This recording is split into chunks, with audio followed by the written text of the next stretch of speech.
Hey guys, how you doing today? It's Explorer 101 here, and today we are exploring The Paracuda FS by Ultimate Survival Technologies. Yes! How much did you pick this knife up for? I think it was around $17 at Walmart. $17. And you want to show them some of the features of this Yeah, knife? definitely. Go over it. What you think? Alright, for starters, it came with a Ferrocerium rod. Well, it's supposed to be a ferrocerium rod, but it's actually flint. And we were kind of disappointed in this. I think you were too. Yes. Because on the package, it looks like a full-fledged ferrocerium rod. I don't know if you can see it or not. Thick. But as we took it out of the package, the back side is actually just a flint put into plastic. I don't know if you can see it, but it's just a flint put into a piece of plastic to make it look like a full-size ferrocerium rod. Yeah, a little disappointed in that. Right, the rest was plastic, right? Yes. And it came with a full-size sheath to hold the machete itself, and also what's supposed to be the ferrocerium rod. What's your thoughts on the first initial thoughts on the sheath? Like, do you like it? Would you use it in the field? I would, but I there's a few things I would change on it. For starters, I changed the simple fact that all the rivets are plastic. Yeah, it's not good. I do like that there's a quick connect or a quick release for the handle, Velcro, and then there's also for when you're on your long hikes or whatever. There's a snap to hold it in there tight. So you know it's not going to be falling out. Exactly. Yeah. And there's also a snap right here. I don't know if you can see that. So you're not tearing up the sheath itself when you're pulling it in and out. Another thing I do not like is it's just chintzy. It's poorly made. Single stitch along the edge, which I don't like. It should be double stitched. I do like the fact that they reinforced it with a little bit more nylon webbing, yes, like on the outside. Yes. But that single stitch, and like you said, the plastic rivets. One of these goes, and you're out in the woods, and you need your knife. You don't want to lose your knife, and no. I think plastic rivets. It's not a good long-term sheath. I think, in my opinion. And the next thing is the machete itself. They say it's extremely sharp, which it is. You can shave with it right out of the package. Out of the box, which is nice, yeah. I do like the saw back, which is very well made, as far as I can tell. We'll show you later on. We'll do part 2. Yeah, we'll do a part 2. Torture test. Yes.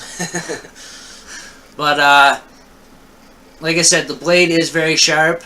Another thing I don't like about it is the handle itself. It's got a good feel to it, but when you're hacking away, it's the real thick stuff. It's you're gonna feel it. Yes, and it's not gonna be in a good way of feeling. No. But another plus is it comes with, I think it's, what is it? I think it's almost 10 feet of cord. It's about 9 feet, I think you said. Yeah. Yeah. So almost 10 feet of actual 550 paracord. Right. It does have the 5 strands in it. Yes. Which, actually, it's not real military grade paracord, but I think it's it's generic, close as you can get military cord. Yeah. It'll work for what you need it for. Right. I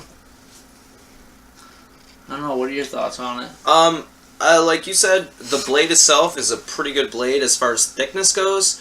As far as the temper of blade or what type of steel it is, I don't think it says on the package. Stainless, actually. Stainless steel, but I don't know if it's 440. I don't know what kind of steel it is. It is stainless steel. Don't know what temper the steel is.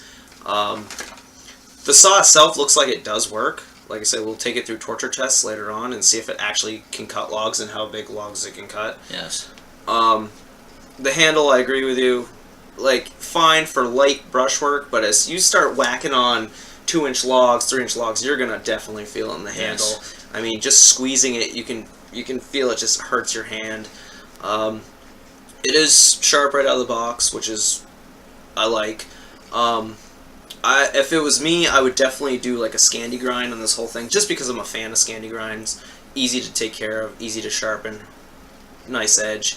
As far as sharpening this goes, it's going to be a little more difficult. It's kind of a smaller edge to sharpen, and if you're doing that with a stone, it's going to be really, really hard to file that small edge.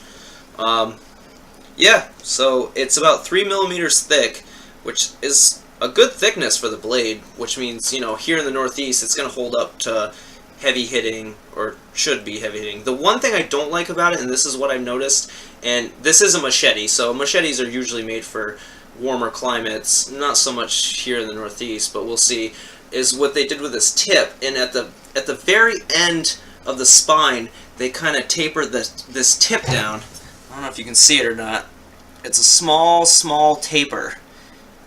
And that taper, I think, is going to bend when we bury it into a tree, and we're going to bury it in a tree and twist it back and forth to see if that edge will stay straight. And that small taper, I think, will bend, being that it thins out and tapers at the very tip. Yeah, a little too much. Yeah, whereas I wish they went straight across with the full tank. The thickness of the 3 millimeters all the way to the tip would have been a little better for what we need. Yes. But we're gonna check it out, see if it works.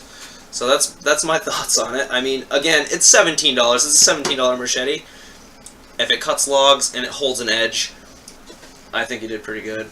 But yeah, we'll do a part 2 and we'll do a torture test. And thanks a lot, guys. I'm Thor. This is Josh. And thanks for watching. Subscribe, like, share, and thanks again. Bye.